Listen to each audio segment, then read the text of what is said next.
ഇന്ന് എനിക്ക് ഈ ഒരു മിനി ഹാമ്പറാണ് കൊറിയർ ചെയ്യാനുള്ളത്.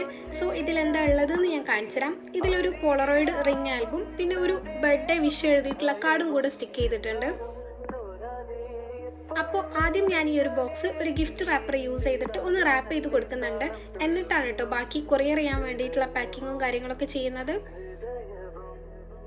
ഈ ഒരു റാപ്പിംഗ് ഷീറ്റ് എൻ്റെ ഒരു ഫേവറേറ്റ് ആണ് കേട്ടോ. നല്ല ഭംഗിയില്ലേ കാണാൻ. അങ്ങനെ റാപ്പ് ചെയ്ത് കഴിഞ്ഞിട്ട് പിന്നെ ഞാൻ ഈ ഒരു ബബിൾ റാപ്പർ യൂസ് ചെയ്തിട്ടാണ് കേട്ടോ കവർ ചെയ്ത് കൊടുക്കുന്നത്. ഇത് വെച്ചിട്ട് ഒരു ലെയർ മാത്രം ചുറ്റിയാൽ മതി.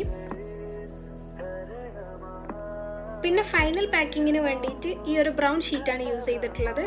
അപ്പോൾ ഈ ഒരു ഷീറ്റ് യൂസ് ചെയ്തിട്ട് അത്യാവശ്യം നല്ല രീതിയിൽ തന്നെ ഒന്ന് കംപ്ലീറ്റ് ആയിട്ട് കവർ ചെയ്ത് കൊടുക്കുന്നുണ്ട്. അതിൻ്റെ ശേഷം പിന്നെ ഞാൻ അഡ്രസ്സും കൂടെ എഴുതിയത് ഒട്ടിച്ചിട്ടുണ്ടായിരുന്നു. പിന്നെ എടുത്തിട്ടുള്ള സാധനങ്ങളൊക്കെ തിരിച്ചു വെച്ചിട്ട് ഡെസ്കും കൂടെ ഒന്ന് ക്ലീൻ ചെയ്യുന്നുണ്ട്. അപ്പോൾ അത്രയേ ഉള്ളൂ. ബൈ.